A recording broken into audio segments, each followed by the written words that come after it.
Por aquí es el Colegio Nacional.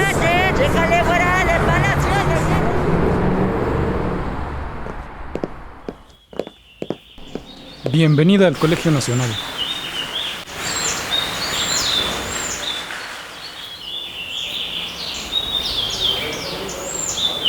Voces desde el Colegio Nacional. Literatura mexicana.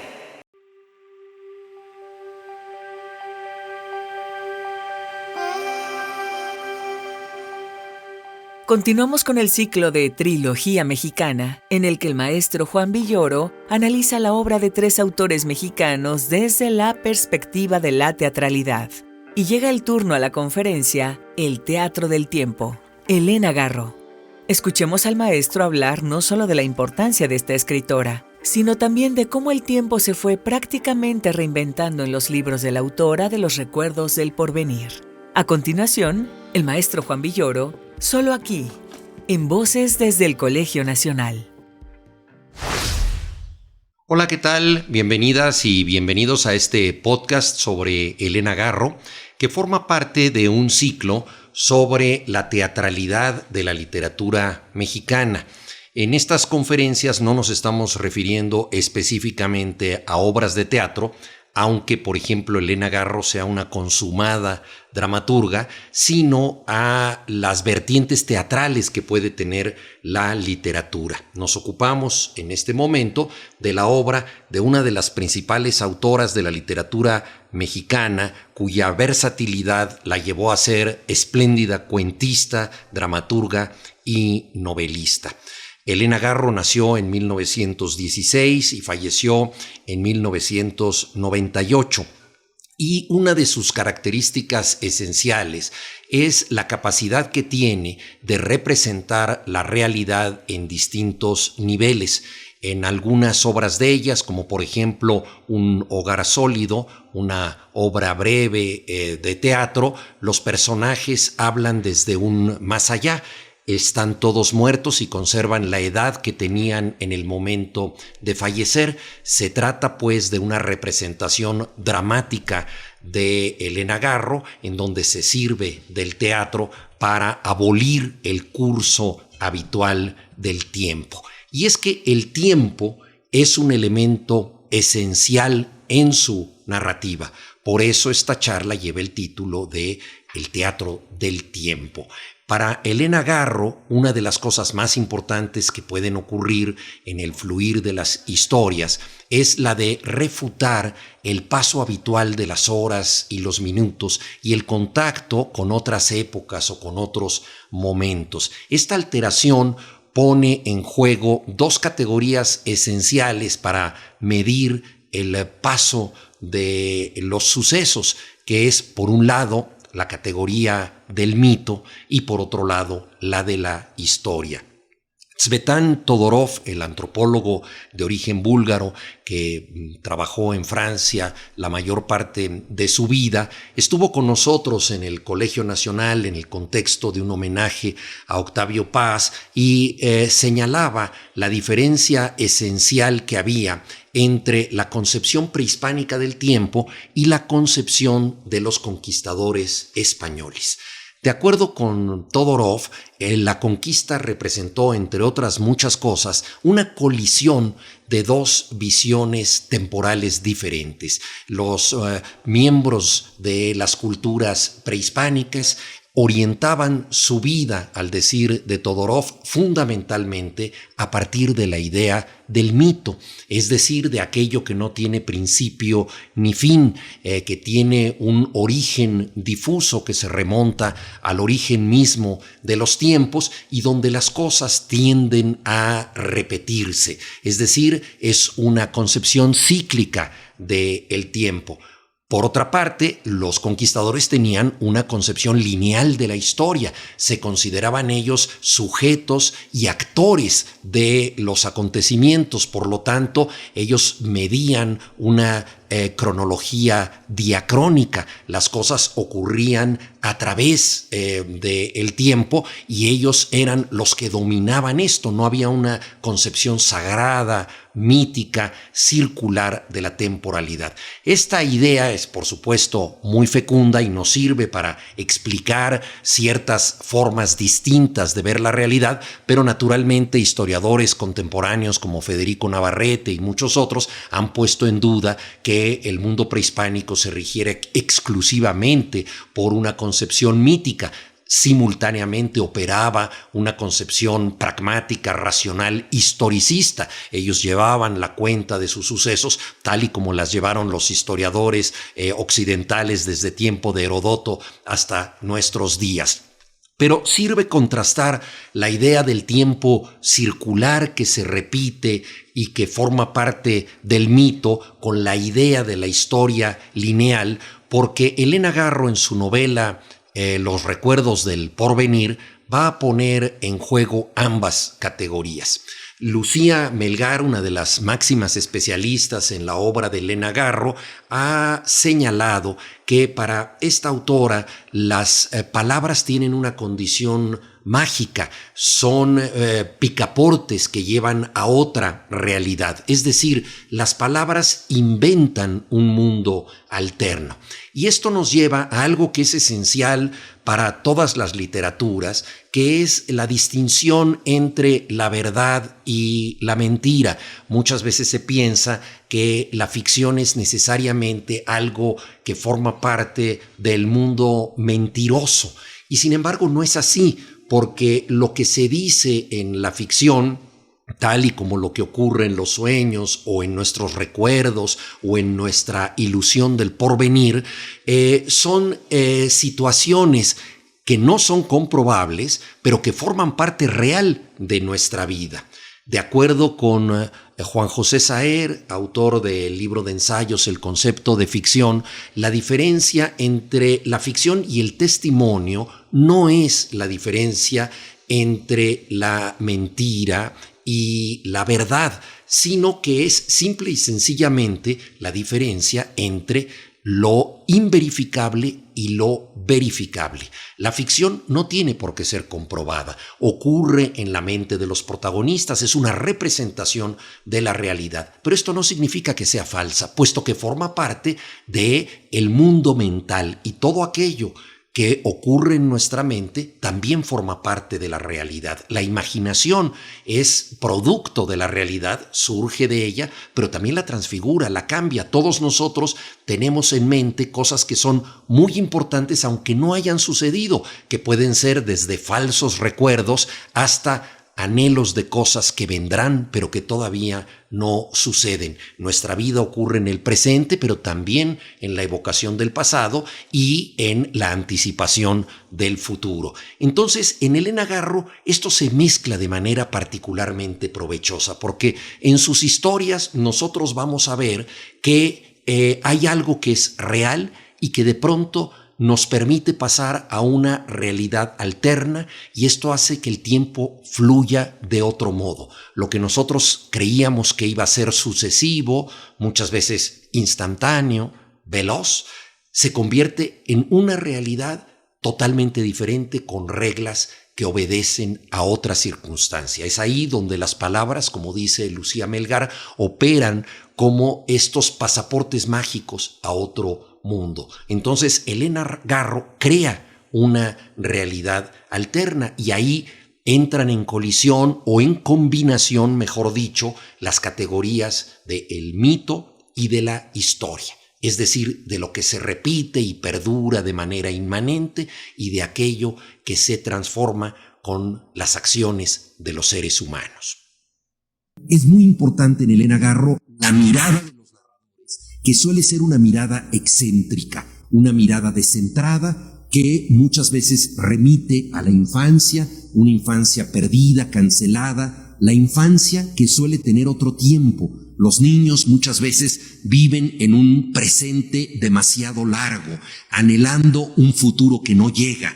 Y el transcurrir de los días es muy distinto en la infancia que en la vida adulta y en la vejez. Entonces ese mundo excéntrico descentrado, puede ser el de la infancia, puede ser el de los indígenas, cuya cultura ha sido oprimida y soslayada, puede ser también el de las mujeres, que socialmente han ocupado un papel subordinado. Entonces, Elena Garro escribe, imagina, desde estas periferias, desde esta marginalidad de la mirada, lo cual le permite concebir una realidad con una agudeza muy especial. El escritor argentino Ricardo Piglia ha dicho, y me parece que es muy pertinente para esta charla, la historia la escriben los vencedores, pero la narran los vencidos. ¿Qué nos quiere decir Ricardo Piglia? Que la historia oficial es la historia de los que ganan las guerras y que nos dicen así fueron los hechos. Pero la narración, que es distinta a la historia oficial, cuenta otra versión o incluso otras versiones, porque una diferencia esencial entre la información y la narración es que la información es unívoca. La información nos da una fecha incontrovertible, nos da un dato que no puede ser modificado. ¿Quién ganó una batalla? ¿En qué fecha lo hizo? ¿Cuántas víctimas hubo? Son datos informativos, pero la narración tiene que ver con el porqué de las cosas, cómo sucedieron, cuál fue la causa profunda de ellas, y ahí naturalmente hay muchas explicaciones posibles. Entonces, los vencidos buscan explicaciones para la historia, que son explicaciones alternas. Entonces, es por eso que dice Piglia que quienes narran son los vencidos porque necesitan otras explicaciones para los hechos oficiales. Entonces, este es el marco en el que ocurre la extraordinaria ejecutoria narrativa de Elena Garro y que tiene que ver con un tiempo que fluye y se detiene. La noción decisiva para mí del manejo del tiempo en Elena Garro es la cita, el momento en que alguien cumple con un encuentro temporal. Y esa cita, una vez realizada, es una encrucijada que se fija para siempre. Entonces fluye el tiempo y en el momento en que se da una cita fundamental, el tiempo se detiene, se petrifica y se convierte en algo ya inmodificable y duradero. Podemos pensar, como decía yo antes, que el tiempo es una representación escénica, es un fluir de acciones en busca de un hecho perdurable, es decir, el momento teatral de la confluencia que hace que los personajes digan algo que cambia de manera definitiva la acción. Ese momento en que las emociones encuentran el famoso patos o la catarsis, es decir, el convencimiento emocional o la liberación de la emoción. Entonces, ese momento de núcleo argumental es lo que busca muchas veces el teatro, y es así como Elena Garro maneja el tiempo, una dramaturgia para que el fluir de los hechos encuentre la cita decisiva que los hará por siempre perdurables. Podríamos pensar que todo cometido del arte tiene que ver con eso, ¿no? El arte dura, la vida es breve, dice la máxima latina, ¿no? Ars longa, vita brevis. Entonces, lo que busca el arte es perpetuar algo que no debe desaparecer, ¿no? Goethe dice, detente instante, eres tan hermoso, ¿no? El artista quiere congelar la belleza y atraparla para siempre. De manera originalísima, Elena Garro hace esto con el propio tiempo, es decir, el ideal del arte es para ella el ideal del tiempo, el fluir que de pronto puede sustraerse a su propia lógica y encontrar un momento de fijeza, un momento que lo eternice. Y todas sus historias tienen que ver con esto, con esta disquisición de un tiempo que regresa, de un tiempo que es todos los tiempos, de un tiempo que fluye y que de pronto cristaliza en un hecho fundamental. En el cuento La culpa es de los tlaxcaltecas, la protagonista oye de niña un consejo que tiene algo de profecía y aún de amenaza.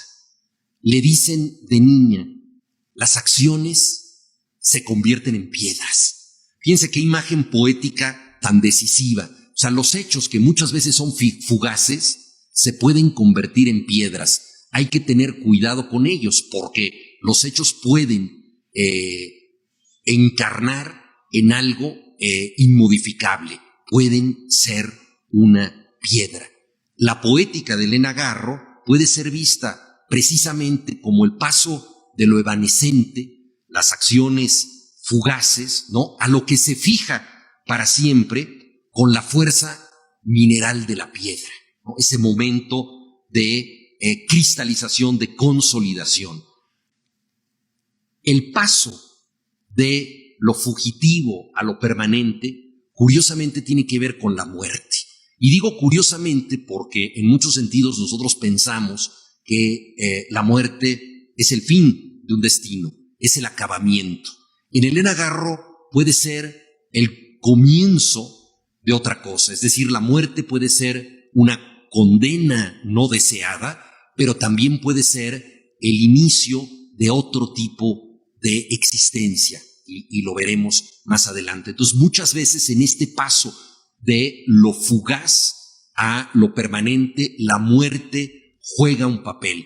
No necesariamente un papel activo, es decir, no es que todos los personajes que cumplen una cita mueran, pero muchos de ellos mueren y otros utilizan a la muerte como un recurso esencial para fijar estas acciones que habrán de convertirse en piedras.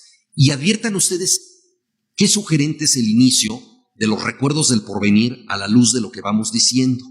Comienza así su célebre novela Elena Garro. Aquí estoy sentado sobre esta piedra aparente. Una imagen muy sugestiva. ¿Quién habla? Habla un pueblo, el pueblo de Ixtepec. La novela está narrada con la voz colectiva del pueblo. Tiene un conocimiento de todo lo que pasa ahí, es un narrador omnisciente y es el propio pueblo el que cuenta su historia. Curiosamente la cuenta de una manera muy peculiar. Toda la novela es una reflexión sobre la memoria y los usos de la memoria, y de pronto el pueblo confiesa que también él, a pesar de ser el pueblo y de conocer todo lo que pasa ahí entre sus habitantes, tiene mala memoria. Dice, ya saben cómo es la memoria, que juega tantas malas pasadas, de esto ya no me acuerdo, ¿no? O sea, hasta el propio pueblo olvida algunas cosas. Y es muy sugerente la frase de la piedra aparente. Uno pensaría que una piedra necesariamente rotunda y evidente, ¿no? ¿Cómo puede ser una piedra aparente? Esto lo vamos a entender al final de la novela. Una de las características de muchas historias de Elena Garro es que el último momento de la trama nos explica el primer momento de la trama, con lo cual volvemos a esta idea de circularidad muy parecida a la del tiempo mítico. En el último instante de la novela nos vamos a dar cuenta de que esa piedra a la que se ha hecho referencia es una mujer. Es Isabel, que por sufrimiento y dolor ha decidido voluntariamente petrificarse y queda como un peñasco. No es una piedra, es una mujer, pero es una mujer piedra, por lo tanto es una piedra aparente. Y esa piedra, entendemos nosotros, es una suerte de tumba. De ahí que el último párrafo de la novela sea el epitafio de esta protagonista. Entonces, la idea de la piedra vuelve a estar presente y de alguna manera determina el tránsito circular de la novela. El título mismo es una reflexión sobre las paradojas del tiempo, los recuerdos del porvenir, que tomó Elena Garro de una pulquería, ¿no? Las pulquerías mexicanas han tenido títulos de gran ingenio, lo mismo que las cantinas, ¿no? Y entonces ella vio este mensaje en la cantina y dijo, aquí hay una historia. Y efectivamente habla la historia de un tiempo que da la vuelta, de un tiempo que está buscando esta oportunidad de encontrar citas que lo definan, que lo conviertan en algo más significativo. En el cuento ¿Qué hora es?, otro de los cuentos de la Semana de Colores, Lucía, la protagonista, se queda sin dinero para pagar su hotel. Es una mujer aparentemente rica que llega a un gran hotel en París Y tiene nuevamente, esto típico en Elena Garro, una cita decisiva. Dice que un hombre llamado Gabriel va a venir a visitarla y que está segura que va a llegar a las 9:47 de la noche.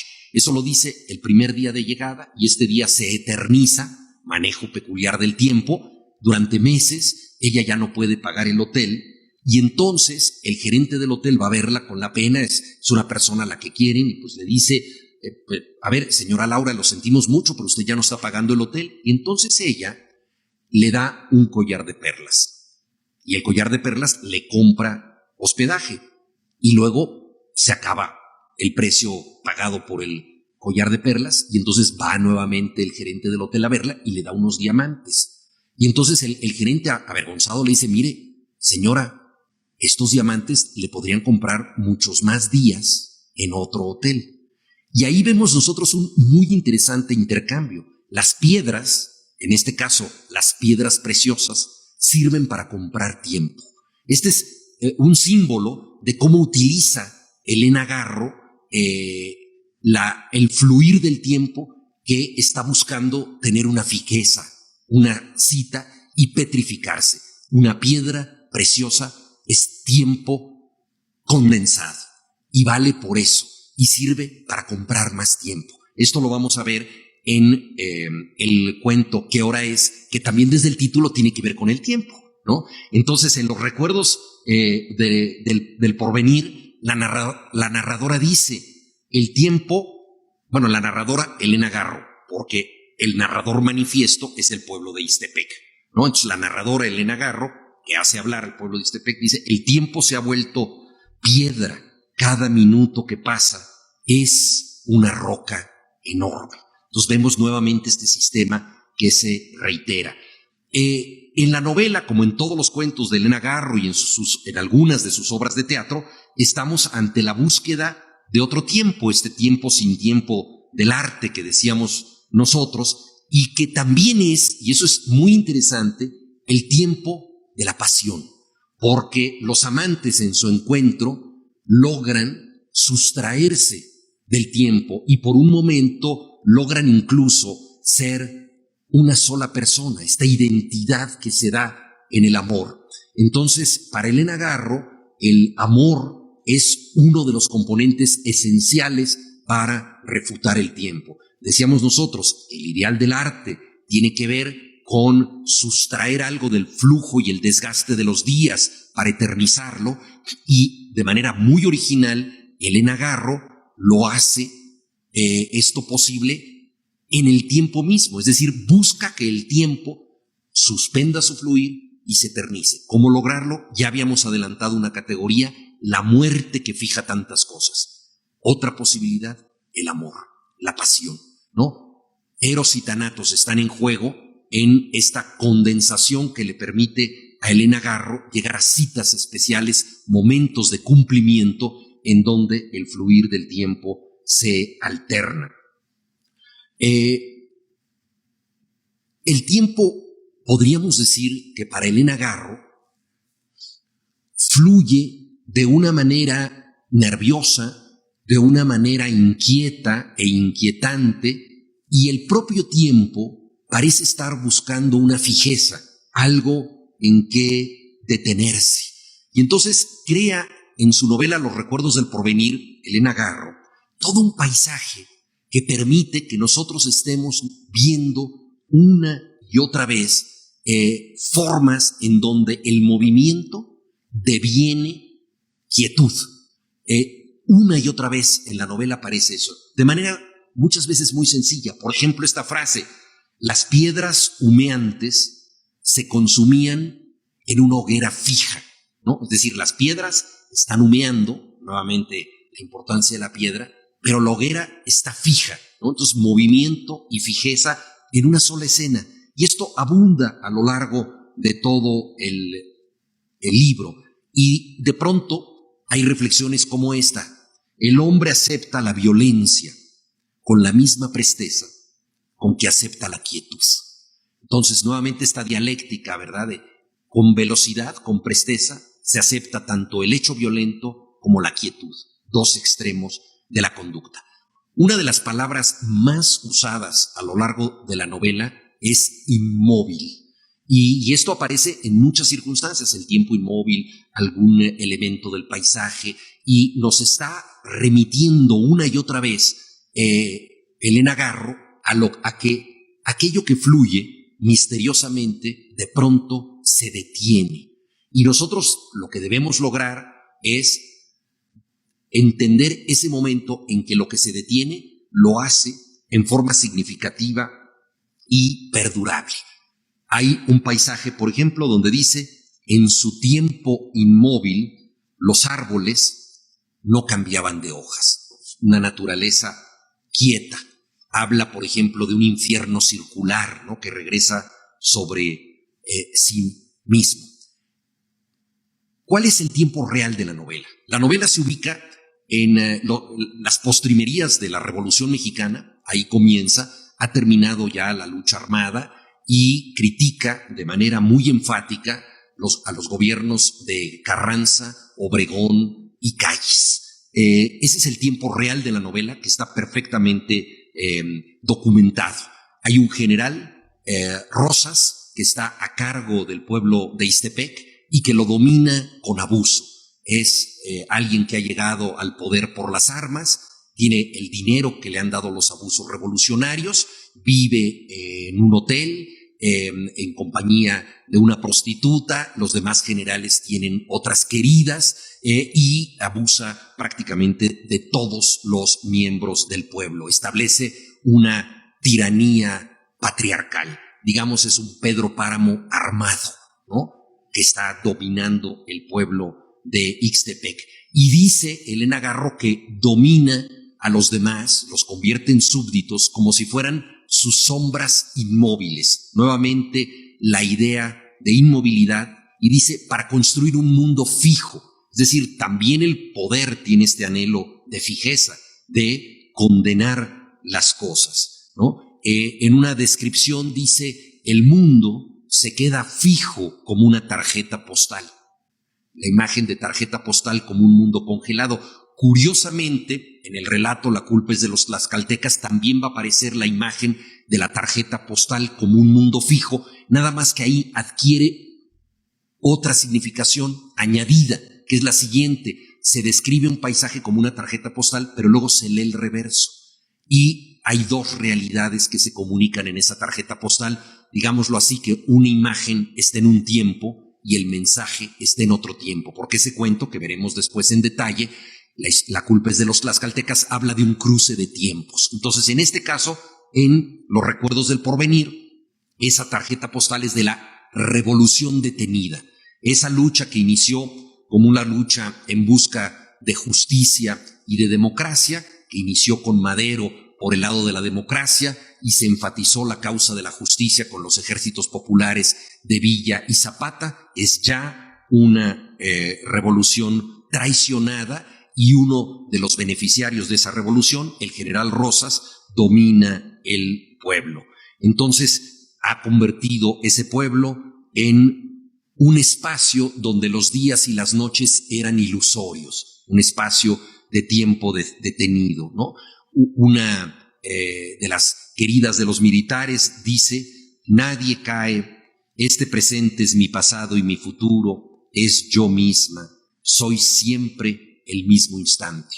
Nuevamente esta idea de tiempo detenido. Ahora, aquí la fijeza no es la fijeza estética que está buscando la autora, esta noción de cita con el tiempo, en donde la pasión o la muerte logran algo distinto, sino que aquí simple y sencillamente es el tiempo abolido por los abusos de la revolución. Considera Elena Garro que los traidores a la revolución han traído esto, y dice: son una casta de pistoleros, es lo único que representan, y las personas juzgadas son los indios, las mujeres y los perros callejeros, agrega la autora, todos ellos maltratados por el general Rosas y sus huestes. Elena Garro escribió un drama histórico realista, que es Felipe Ángeles. la historia del gran general villista, el único general de carrera que se unió a la Revolución Mexicana, un intelectual de la guerra que había estudiado balística en Francia, había dirigido el colegio militar, uno de los hombres más honestos de la Revolución y que fue juzgado en un juicio totalmente amañado en el Teatro de los Héroes en Chihuahua, cuando él había regresado, estando en el desierto indefenso, sin tropa y sin haberse levantado en armas, es detenido, es procesado, él emprende su propia defensa en uno de los alegatos más elocuentes que se han pronunciado en este país, y con toda maña, Venustiano Carranza manda un telegrama diciendo que le perdonen la sentencia de muerte, calculando que el telegrama llegue tarde, ¿no? Entonces, obviamente Carranza quería que muriera este rival que lo superaba en tantos aspectos. Sobre este héroe extraordinario de la Revolución Mexicana, que escribe su obra Felipe Ángeles Elena Garro, naturalmente tomando partido directo por el general villista. Esto demuestra que Elena Garro era una gran escritora de temas históricos y realistas. En la novela Los Recuerdos del Porvenir toma un sustrato histórico, pero hace algo aún más interesante. Nos cuenta una historia que puede ser la historia costumbrista y real de un pueblo mexicano, nos deja entrar en todas esas mansiones, habla del sacristán del pueblo, del loco del pueblo que se considera presidente, de todas los chismes, las intrigas, la manera en que viven, la agricultura, los caballos, los animales, el paisaje. Todo lo describe con minucia realista y al mismo tiempo da un salto y reconvierte todo esto en un mundo inventado que de pronto se entrega a una lógica mágica. Para muchos críticos, Elena Garro pertenece a los creadores, a los fundadores del realismo mágico.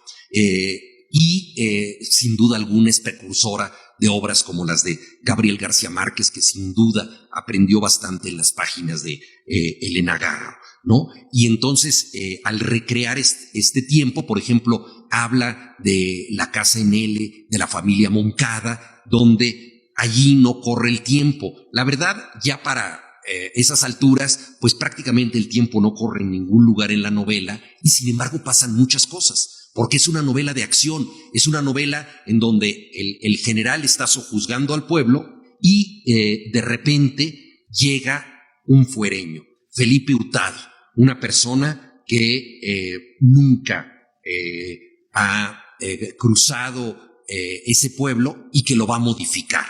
El general Rosas es descrito como alguien que tiene una mirada amarilla que delata los tigres que habitan esa mirada.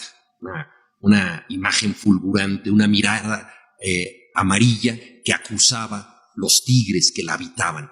Recuerda, por supuesto, la famosísima frase de Martín Luis Guzmán, que conoció a Francisco Villa y que al hablar del general habla con los soberbios ojos de tigre, ¿no? Entonces esta mirada atigrada es la de alguien que domina ese pueblo, ¿no? Ese pueblo donde el tiempo se ha detenido, como dice uno de los personajes, Félix, en este tiempo es lunes todos los días, ¿no? Y entonces ahí la gente se relaciona con una relativa extrañeza. No puede suceder nada particular. Un personaje, Ana, se queja de que dice, los hijos son otras personas. Se queja de que los hijos no sean ella misma. ¿Sería tan fácil que los hijos fueran la misma persona? Pues no, desgraciadamente tienen vida propia y hacen un poco lo que quieren.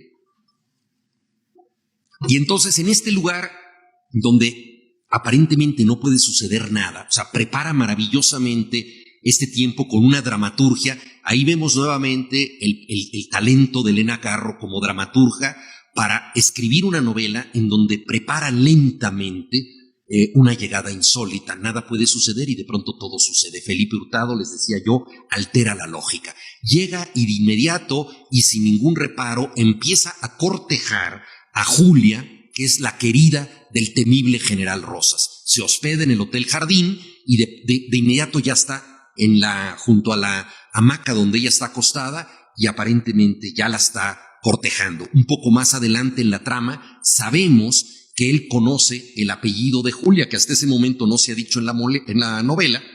El apellido es Andrade. Por lo tanto, él ya la conoce de antes. Ella había conocido a muchos hombres, pero no se sabía que este pudiera ser importante para ella. Entonces él llega como un desafío para el general Rosas. De manera muy interesante, Felipe Hurtado muestra su singularidad queriendo hacer una obra de teatro. Entonces dice, lo que le falta a este pueblo es ilusión. ¿Cómo darle ilusión al pueblo? Vamos a hacer una obra de teatro. Entonces va a la casa de los Moncada, donde hay 3 hermanos, que son Isabel, que es la mujer que a la postre se va a convertir en piedra, Juan y Nicolás, y les propone hacer una obra de teatro. Están en los preparativos para la obra de teatro cuando el romance con Julia es descubierto. Para este momento, y también de manera muy singular, Elena Garro ha introducido algunos toques de magia, pero que con una delicadeza tan extrema que muchas veces dudamos si leímos bien o algo nos confundió. Es decir, como cuando no sabemos si lo que vimos fue un espejismo y luego alguien nos dice, no, pues viste un fantasma, y tratamos de explicar algo que podría explicarse lógicamente, aunque tal vez no sea tan lógico. Entonces, cuando él llega al Hotel Jardín, el dueño del hotel se acerca a hablar con él y le dice, quiero un cigarrito, y de pronto saca 2 cigarros encendidos. Así como quien hace un truco de magia, algunos magos hacen eso. Se podría explicar desde un punto de vista técnico, ¿verdad? De que alguien de pronto de la manga saca 2 cigarros que ya están encendidos. Queda como algo raro. Luego hay una tormenta y él atraviesa toda la tormenta con un quinqué y el quinqué no se apaga. Parece tener como un pacto con el fuego muy especial. Eso nos da la idea de que él puede tener ciertos poderes especiales. Y resulta que Felipe Hurtado y Julia son acorralados por el general Rosas y parece que pues ha llegado el fin de ellos, ¿no? Entonces, una de las cosas más interesantes en la novela, con la que concluye la primera parte, es que en una especie de pacto mágico, y nuevamente el momento en que la pasión, el amor, puede suspender el tiempo, ahí estamos en esta disyuntiva, no sabemos si lo que va a suspender el tiempo es Eros o es Thanatos, es el amor o es la muerte. Parece que los amantes van a morir ultimados por el general Rosas y su gente, y de pronto, sin otra explicación que la magia, logran en un hechizo, en un asombro, como si se representaran a sí mismos teatralmente, salir de ahí y escapar. Huyen rumbo a otra lógica. Felipe y Julia escapan de ese tiempo quieto rumbo a otro tiempo. Fíjense ustedes que el manejo del tiempo recuerda un poco el de Pedro Páramo. En Pedro Páramo todo mundo está circulando porque se trata de almas en pena, y el que no es ya un muerto muere en la novela. Juan Preciado llega a la novela y de pronto a mitad de la trama muere, dice, me sepultaron los murmullos, y todo continúa con una autonomía de voces sueltas, que son las voces de este tiempo circular, que es el tiempo del mito, el tiempo de un más allá. Pues bien, en Ixtepec ocurre algo parecido: tiempo detenido, infierno circular, tiempo fijo, y de pronto, por fuerza del amor y esa cita extraordinaria con el destino, Julia y Felipe logran huir de ahí. Ahí concluye la primera parte. Y la segunda tiene que ver con otro acontecimiento histórico, que es la Guerra Cristera. La Guerra Cristera es el gran tema de la segunda parte. Ahora bien, este tema confirma la condición política de la novela. Habíamos visto que es sumamente crítica con los gobiernos que consumaron la Revolución Mexicana, los gobiernos de Carranza, Obregón, Calles, gobiernos que considera la autora traidores a las verdaderas causas de la revolución, y nosotros vemos que en la segunda parte, en la Guerra Cristera, los antiguos revolucionarios convertidos en líderes políticos se alían con la jerarquía eclesiástica, con los poderosos católicos, para reprimir al pueblo que se ha levantado en armas en nombre de Cristo Rey. Es decir, nuevamente vuelven a pagar los platos rotos los pobres de la historia, los pobres que quieren rezar y que unen una reivindicación religiosa con una reivindicación política, son reprimidos por partida doble, por una iglesia oficial que les da la espalda y por un gobierno capaz de asesinar a los más pobres. Entonces nuevamente pierden. De manera muy interesante, Habacuc, un antiguo guerrillero zapatista, aparece como líder cristero. Es decir, que identifica Elena Garro a los zapatistas con la causa campesina, con la causa indígena,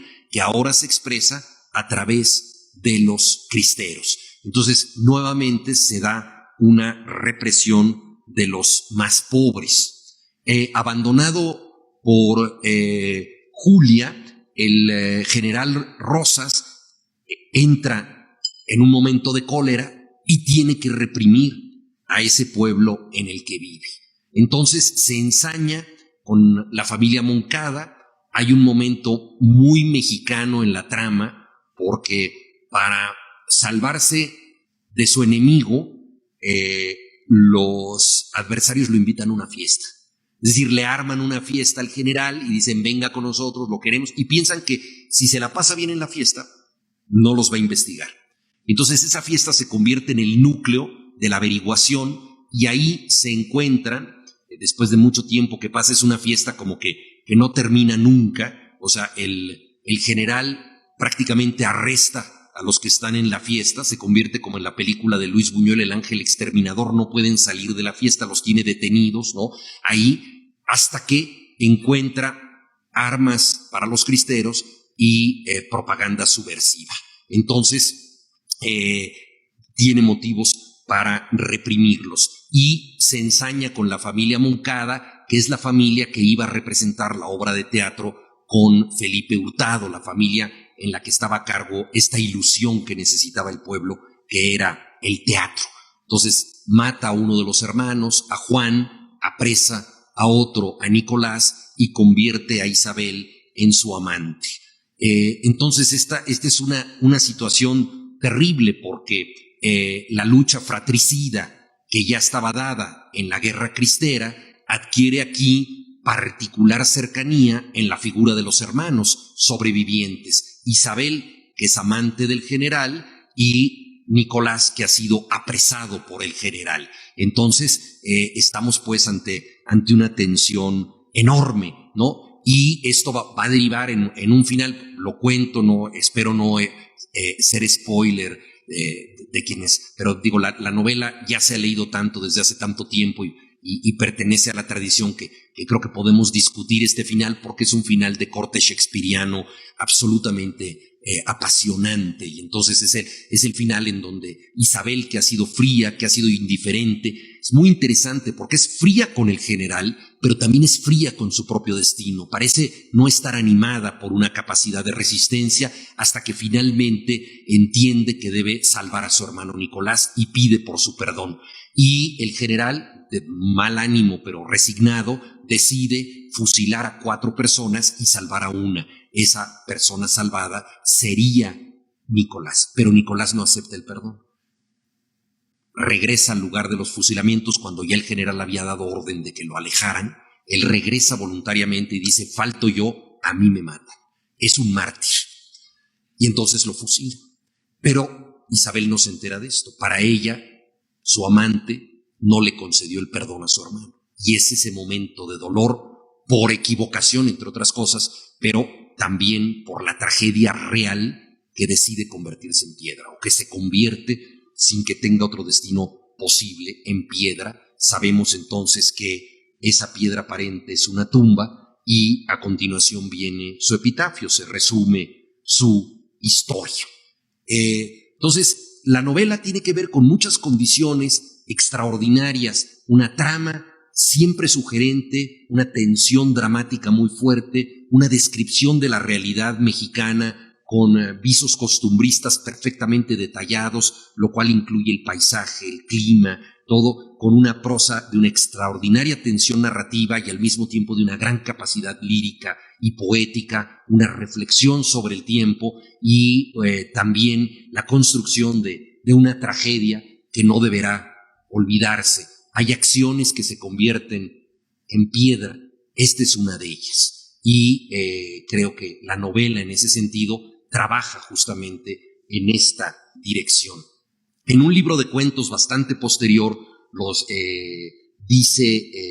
en Andamos huyendo Lola, dice Elena Garro, todos los tiempos son el mismo tiempo, ¿no? Entonces es nuevamente esta idea de circularidad, ¿no? Y un personaje ya en Los recuerdos del porvenir había dicho, y si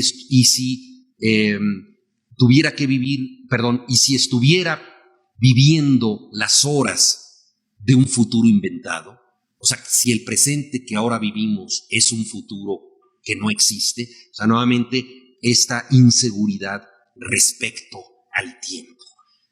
Había para mí una obra de laboratorio que había preparado a Elena Garro para conjugar todos estos manejos del tiempo. Curiosamente, es una obra que podemos leer como una comedia profundamente negra. Me refiero, por supuesto, a Un hogar sólido.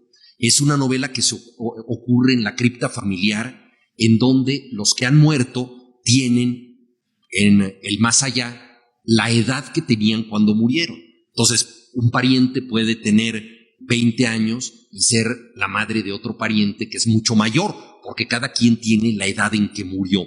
Y ahí están ellos discutiendo. Son una familia. En esa medida son un hogar sólido, porque además no pueden escapar de él.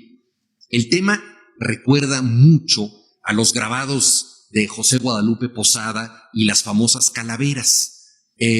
André Breton, cuando estuvo en México, vio las calaveras de Posada y dijo que era el inventor del humor negro. Este humor que toca temas crueles, temas difíciles y sin embargo hace reír, ¿no? El humor que ha permitido que los mejores chistes mexicanos se cuenten en los velorios, ¿verdad? Para mucha gente esto tendría que ver con el hecho de que el mexicano no le teme a la muerte. Creo, por el contrario, de que el mexicano la respeta tanto que necesita de mucho humor para sobrellevarla. Entonces, las calaveras de azúcar, el pan de muertos, los cempasúchil en las tumbas, toda la cultura de la muerte, creo que no tiene que ver con no darle importancia a ese suceso, sino por el contrario. Le damos tanta importancia que para sobrellevarlo y trascenderlo necesitamos de recursos que nos permitan seguir adelante. Y uno de esos recursos es el humor. Y entonces en la obra de Elena Garro hay mucho humor. Los muertos han pasado literalmente a mejor vida. Están bastante contentos todos ellos y echando relajo, ¿no? Entonces, por ejemplo, uno de ellos dice, ayúdenme a buscar mis metacarpos, porque siempre los pierdo, ¿no? Y sin ellos no puedo dar la mano, ¿no? No puedo saludar, ¿no? Hay un personaje que se llama Doña Difteria, ¿no? Lo cual, pues, desde luego, es muy chistoso. Luego, hay ironías muy potentes. Por ejemplo, dice, la generosa tierra de México abre sus manos para darte cobijo. Esto está dicho en una tumba. O sea, lo que abre la generosa tierra de México es una fosa común para que ahí esté la gente, ¿no? Entonces, empiezan a quejarse de su condición de muertos, ¿no? Y un personaje dice, lo que no sirve abunda, ¿no? Es decir, los desperdicios sobran por todas partes, las desgracias nunca vienen solas. Entonces yo creo que esta obra, que es una obra breve, en un acto, permite entender este manejo del tiempo, los tiempos cruzados, cómo la gente tiene de pronto un tiempo arbitrario. Nuevamente la idea de cita, de consolidación, de petrificación, que es la fecha de la muerte, ¿no? Entonces, finalmente, un destino es el guión de en medio entre dos fechas, ¿no? La vida breve es ese guión en que nosotros vivimos la vida, y el nacimiento y la muerte son hechos definitivos, son citas. Por lo tanto, los personajes tienen la edad de su cita definitiva, el momento en que murieron. Para trascender esta circunstancia y la obra de teatro se va dirigiendo hacia un final lírico, los personajes piensan finalmente en su más allá, en qué se habrán de transfigurar como materia. O sea, ellos quedan como almas en pena en esta cripta donde están compartiendo necesariamente ese hogar sólido, ese encierro que tienen, y entonces los personajes piensan en lo que se pueden convertir, ¿no? Uno dice en un río, no puedo ser un río, seremos un río.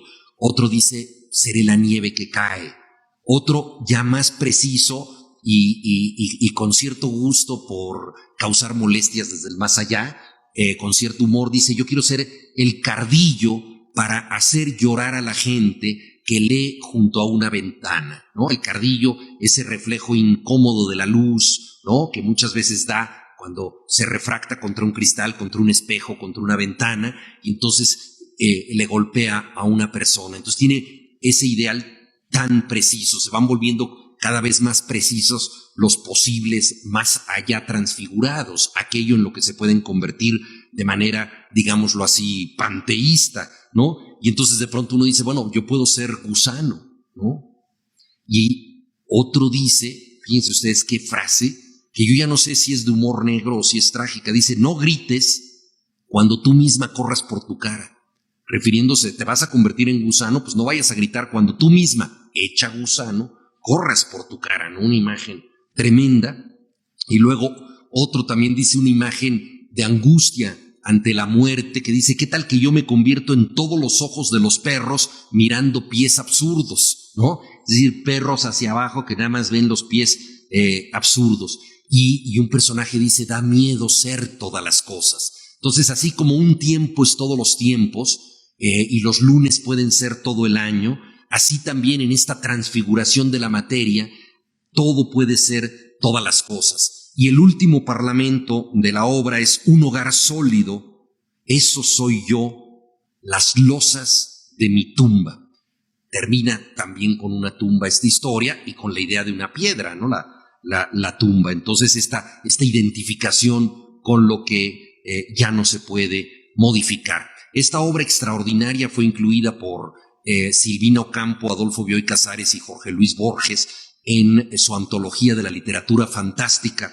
Es una de las pocas obras de teatro incluidas en esta antología. Recuerdo una de Lord Dunsey, otra de Eugene O'Neill, pero no recuerdo más. Está por supuesto la de Elena Garro, y creo que ella en su ejecutoria de literatura fantástica guarda similitudes con Borges, con Bioy Casares, con Silvina Ocampo, estos grandes autores de la literatura latinoamericana. Curiosamente, la dramaturgia mexicana no ha insistido mucho en lo fantástico. Ha sido, sobre todo a partir de la segunda mitad del siglo XX, una literatura muy volcada a lo realista.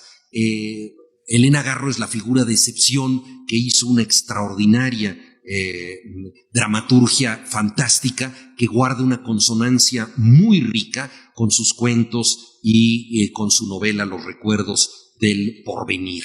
Ahora bien, en los cuentos la trama hace que lo fantástico tenga que ser particularmente riguroso para ser creído. Es decir, no tenemos ninguna obligación de creer un cuento. Una de las grandes decisiones que tiene que tomar un escritor es desde dónde narra para convencer a su lector. Es decir, que el escritor tiene que crear una autoridad de la voz para que el lector selle un pacto con él y diga, sí, esta voz está autorizada para que yo le crea.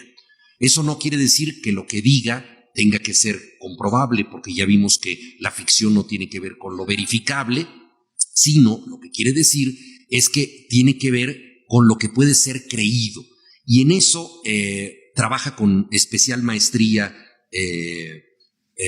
Elena Garro, ¿no? Decíamos que la novela Los recuerdos del porvenir podría ser una gran novela realista, da un salto superior para inscribirla en una invención. Y digo superior no porque la literatura fantástica sea necesariamente superior a la literatura realista, sino porque en la lógica de Elena Garro, que es lo que está buscando, es ese momento de magia en donde por arte de las palabras el escritor logra lo mismo que logró Felipe Hurtado en la novela, crear una segunda realidad.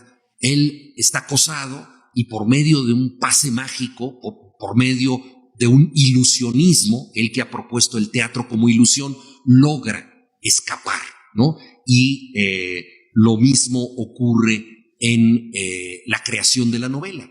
De modo que si el tiempo histórico es ese tiempo lineal, explicable, ella nos está llevando a otro tiempo, fuera del tiempo, que quizá tiene que ver más con el mito. Y entonces así llegamos a uno de los cuentos más importantes de la literatura latinoamericana en su conjunto, que es La culpa es de los tlaxcaltecas, que es una historia sobre la dualidad del tiempo. Ya mencionaba yo esta tarjeta postal que aparece ahí, donde la foto podría estar en un tiempo y el mensaje en otro tiempo. Tiene que ver con dualidad del tiempo, pero también con otras dualidades. La narradora utiliza la tercera y la primera persona. La tercera persona suele referir las acciones que están ocurriendo en el mundo contemporáneo y la primera persona remite a la protagonista al tiempo prehispánico. Y ahí habla en primera persona. Elige, creo que de manera muy convincente, la primera persona, Elena Garro, para llevarnos a un tiempo más remoto al nuestro, más difícil de comprender, pero la primera persona opera en cercanía, es más íntima, es confesional, entonces es más fácil creer en voz confesional lo que ha ocurrido lejos que lo que ocurre cerca. Y también tiene que ver con la dualidad de dos amores, Pablo, el marido de la protagonista, y alguien que es descrito como su primo marido, una figura que podría verse como algo incestuosa, su primo marido, que es un indígena que conoce en otro tiempo. La novela comienza, como tantas obras de Elena Garro, con algo que nos desconcierta. Una mujer regresa a su casa y habla con Nacha, la empleada doméstica, diciéndole que ha llegado de otro mundo, trae el vestido quemado, tiene manchas de sangre en el vestido, y Nacha le pregunta, ¿pero qué le pasó, señora? Y ella empieza a contar, pero no cuenta de manera directa dónde ha estado, sino cuenta lo que es el origen de todo esto, según ella, que es un viaje que ella emprende, y en Michoacán, en el lago de Cutzeo, cuando se descompone un vehículo, ella está en un puente, y ahí tiene un encuentro impresionante con una persona, un indígena, que la lleva a su mundo. Curiosamente, este indígena se parece mucho a su marido desde el punto de vista físico. Entonces, y dice, también a mi marido lo conocí en una carretera y me gustó porque me recordó a otra persona. Entonces, cómo de pronto la pasión no depende de la esencia misma de esa gente, sino que esa gente recuerda a otro, ¿no? Esta idea también muy común en las relaciones amorosas, ¿no? Casi como de transmigración de las almas, ¿no? Tú crees que nosotros nos amamos ya en el antiguo Egipto, ¿no? O en la Grecia clásica tú y yo nos conocíamos, ¿no? Esa idea de, nuevamente, de el amor fuera del tiempo, ¿no? El amor buscando una eternidad. Y entonces regresa a su tiempo la protagonista después de haber pasado por este rito de paso en que conoció un indígena que la llevó a un mundo en donde está ocurriendo la caída de Tenochtitlan. Y regresa ella con un mensaje que se ha repetido mucho en México: la culpa es de los tlaxcaltecas, ¿no? Es decir, hay unos traidores a los cuales les debemos nuestra suerte. Y la mujer que protagoniza el relato, que se llama Laura, es traidora por partida doble, porque es considerada por su marido Pablo una traidora, porque a cada rato se va de casa. Y de pronto, como ella se va a otro mundo, pero difícilmente le puede explicar, perdóname, es que estaba yo en la caída de Tenochtitlan, ¿no?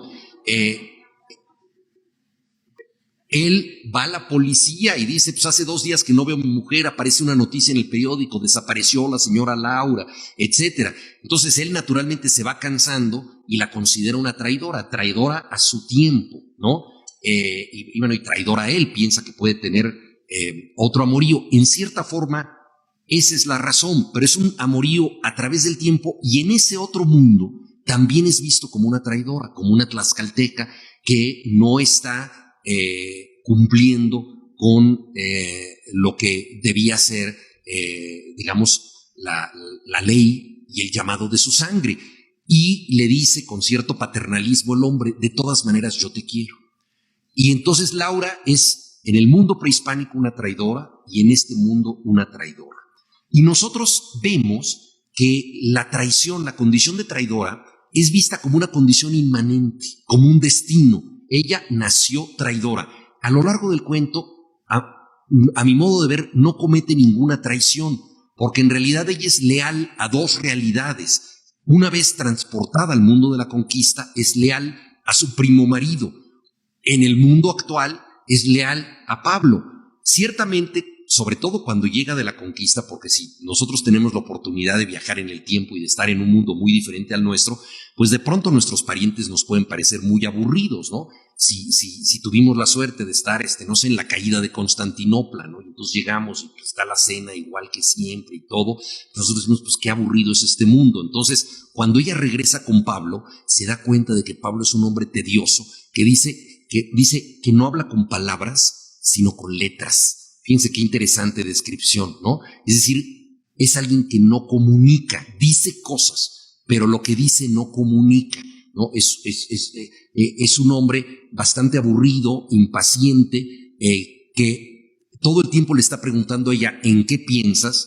Pero no porque quiere saber lo que ella piensa, sino porque está harto de que ella piense, ¿no? Entonces muchas veces eso pasa en esa dimensión de pareja. Pues ¿en qué estás pensando? Pero no es para cuéntame qué estás pensando. Entonces, sí, te voy a decir en qué estás pensando. Y entonces le sueltan la respuesta. No, nada más en qué estás pensando es para que ya no pienses, ¿no? Entonces así es la relación con Pablo. Y nosotros vemos que ella no comete la menor traición y es leal a dos realidades y sin embargo es juzgada como traidora. De alguna manera vemos también ahí, y podemos hacer una lectura feminista muy clara, en donde ella ha sido designada por tener una condición subordinada como alguien que será para siempre acompañante, será para siempre cómplice pasiva y será para siempre imputada de todo aquello que no salga bien o que no funcione, ¿no? Es decir, si el niño está llorando, atiende a tu hijo, ¿no? Es decir, se vuelve su hijo cuando el niño llora, no cuando el niño ríe, ¿no? Entonces, esta condición subordinada creo que es extraordinaria cómo la trabaja Elena Garro, porque sin haber una traición es la historia de la traición. Y los mexicanos nos hemos acostumbrado a decir la culpa es de los tlaxcaltecas y por eso nos conquistaron, sin entender nunca la razón de los tlaxcaltecas ni saber más allá qué fue lo que sucedió. Entonces, en esta disyuntiva, y es muy sutil cómo pasa de un tiempo a otro, está alternando, como en el cuento La noche boca arriba de Julio Cortázar, que es un cuento que ocurre en la época contemporánea y simultáneamente en la guerra florida de los aztecas. Así está, ella es testigo de la caída de Tenochtitlan, regresa a este mundo hasta que decide, de alguna manera, irse al otro mundo, al mundo de los indígenas. Opta al menos por esa intensidad y se ve la presencia de un coyote, hay una mancha de sangre en la ventana. Porque para esto el primo marido que tiene en el mundo prehispánico es alguien que está agonizando, porque es alguien que está desangrándose, es un perdedor y prefiere quedarse con ese perdedor que con el marido que se fue a Acapulco y que es un hombre próspero pero aburrido en el tiempo contemporáneo. Es decir, opta por un tiempo que parecería imposible y en el que quiere estar ella. Esta elección recuerda también o está en sintonía con otra de una obra de teatro que se llama La señora en su balcón, que por cierto dirigió el gran director Alejandro Jodorowsky, que en México revolucionó el teatro mexicano en los años 60 y principios de los 70. Fue dirigida esta pieza por él, y ahí un personaje llamado Clara tiene la obsesión de ir a Nínive. Y dice, no, pues no seas absurda, ¿cómo vas a ir a Nínive? Esa ciudad ya ni existe ni nada. Y entonces un profesor pedagógicamente aburrido le dice, nadie puede irse por los siglos, o sea, nadie puede atravesar el tiempo, irse por los siglos, ¿no? Entonces, Clara, desesperada, establece un diálogo no por los siglos, sino a través del tiempo. Clara, de 40 años, dialoga con Clara de 50 años, es decir, refuta el tiempo con dos edades, digamos, desdoblando un recurso que está en un hogar sólido, que es esta idea de que un personaje puede tener para siempre la edad de la fecha de su muerte. En este caso, un personaje tiene dos edades, 40 años y 50 años, dialoga entre sí y ahí en este diálogo dice: iré al encuentro de Nínive y del infinito tiempo, que es lo que hace la protagonista de La culpa es de los tlaxcaltecas, que se va finalmente a ese tiempo prehispánico, que era el tiempo de su primo marido, ¿no? Esta ronda de los tiempos, esta continua refutación, está presente en casi todos los cuentos de la Semana de Colores, empezando por el cuento que da título al volumen y donde un personaje dice: hace 3 días que es lunes, ¿no? Y un personaje comenta: cualquier día es bueno para morir. Y el cuento nos lleva a la muerte de una persona. Nuevamente, este momento de condensación y petrificación que tiene que ver con la muerte. En cuanto la persona muere, los días de la semana de colores que había estado rondando esa persona, desaparece. Es decir, el decurso del tiempo, el desorden de los días se va para siempre porque la persona ya ha muerto. Y un poco en este caso, nosotros vemos que quien muere se reconcilia con su destino, es decir, el calendario loco que tenía encima, este calendario de colores, quizá era un agobio que ya no quería tener. Entonces la salvación es pasar a otro tiempo, pasar aún más allá, que es el de la muerte. Y un cuento que hemos mencionado aquí, que me parece que es muy significativo y que pertenece también a la Semana de Colores, es por supuesto ¿Qué hora es? Les contaba yo que en esta historia la protagonista tiene una cita, llega a un hotel en París teniendo una cita, y es una mujer latinoamericana que se hospeda en ese sitio. Es una mujer elegante, se trata de un hotel de lujo y tiene un diálogo continuo con el portero y con el gerente.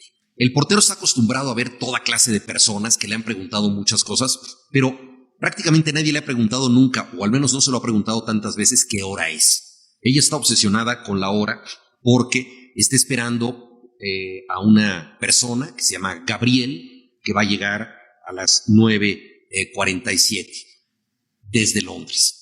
Avanzada la trama, se sabe que ella tiene un esposo que se llama Ignacio, entonces pues se crea la sospecha en el hotel típica de que es una mujer que está esperando a su amante, lo cual pues parece una historia bastante convencional, con la diferencia de que esta historia se alarga durante varios meses, unos 5 meses, y cada día es vivido por la protagonista como el mismo día. Tal vez ustedes han visto una película que se llama El Día de la Marmota, que es la historia de una persona que no puede salir de un día, está siempre repitiendo el mismo día. Él trata de salir de ese día porque le parece una cárcel del tiempo. En este caso no es así, en este caso el tiempo sigue fluyendo, pero la protagonista tiene una concepción subjetiva del tiempo que le permite ver que todos los días son el mismo día. Lo único que ella quiere es que se cumpla esta cita. Y entonces llega un momento en que finalmente ella muere, y muere a las 9:47. Muere, está en su cuarto, y poco después de su muerte llega un joven preguntando por ella, sin otro equipaje que una raqueta de tenis. Y lo conducen al cuarto donde ella todavía está muerta, y piensan pues que pobre hombre va a tener un último encuentro terrible, pero dicen, la cita era real. La cita era real y se encontrarán, como en el famoso poema de Quevedo, ¿no? Un amor constante más allá de la muerte, ¿no? Es una cita póstuma. Y entonces dejan solos a los amantes un tiempo y luego prudentemente el conserje y el gerente suben a la habitación y no encuentran nada en la habitación. Entonces el que ha llegado aparentemente es un fantasma. Y ahí se reproduce la escena del principio y nuevamente vemos este recurso tan logrado por Elena Garro del tiempo que se muerde la cola. El cuento empieza con un rito fúnebre. Están hablando de qué hora es el conserje y el gerente. Y están diciendo qué hora es, no, pues las 9:42 o las 9:43. Faltan unos minutos. Ellos están esperando el momento en que sean las 9:47 porque saben que es el momento ritual, el momento de la cita. Después encuentran la raqueta de tenis. Este personaje recuerda mucho a los fantasmas de la invención de Morel, de Adolfo Bioy Casares, que jugaban tenis. Son fantasmas tenistas, ¿no? Pero este fantasma ha desaparecido. Y establecen la conjetura, el conserje y el gerente del hotel, de que tal vez esta persona llegó atraída por la fuerza del amor. Es decir, que lo que fija y transfigura el tiempo, en este caso, es la muerte, el cumplimiento de esa cita, pero también el amor, la pasión de ese último encuentro posible, ¿no? Pero naturalmente no hay nada demostrable porque todo parecería que es un fantasma. Ahora, me interesa concluir esta charla con un tema que está en este cuento, ¿En qué hora es?, y que me parece que de alguna manera es una metáfora de todo el método de composición de Elena Garro. En un momento de la trama, ella, que ha estado pagando su cuenta primero con dinero, siempre que pagaba era algo que no le gustaba mucho hacer y lo hacía como una cosa vulgar y con cierto gesto displicente. Luego paga con el mismo gesto con joyas, con piedras preciosas, ya lo dijimos. Y en un momento dado en que parece que ya no tiene nada, le da al gerente, que cada vez es más cómplice de su situación y que casi quiere que se quede ahí todo el tiempo ya, le da una carta, saca una carta y se la da, y es una carta dirigida a Ignacio, a su marido. Le dice, aquí está la explicación de todo. Esa es la explicación del cuento, esa es la explicación del destino de la mujer.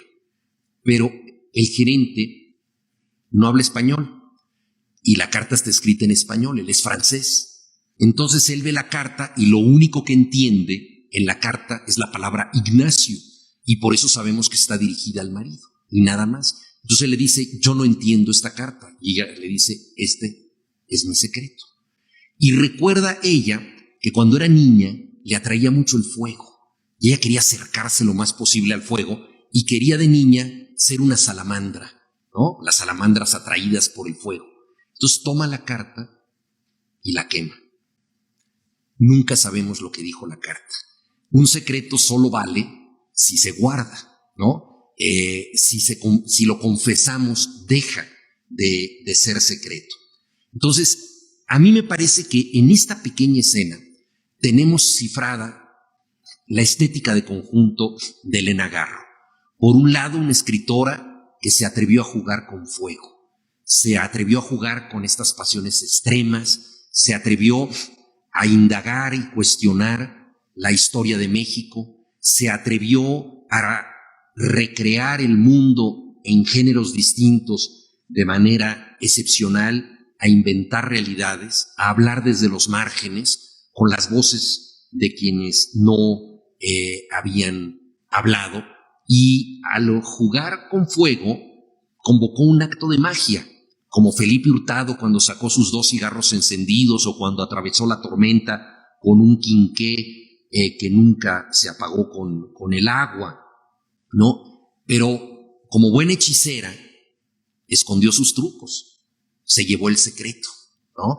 Entonces, la literatura de Elena Garro es ese enigma perdurable, ¿no?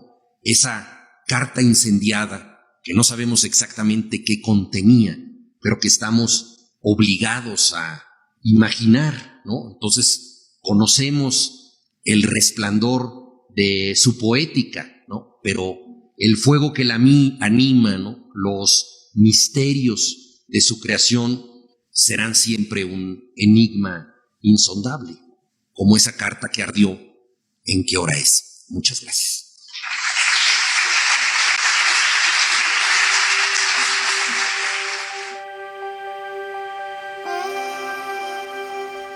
Sin duda es un logro destacable que Elena Garro haya publicado 3 obras maestras de distintos géneros en un lapso de 6 años. Pero también lo es esta conferencia, donde se exploró desde la influencia del teatro del Siglo de Oro y el mundo prehispánico, hasta la percepción única del tiempo que tuvo Garro. No te pierdas la última conferencia de este ciclo, en la que el maestro Juan Villoro hablará de otro integrante del Colegio Nacional, Fernando del Paso.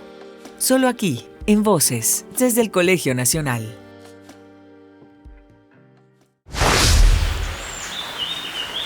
Esta fue una producción del Colegio Nacional 2024.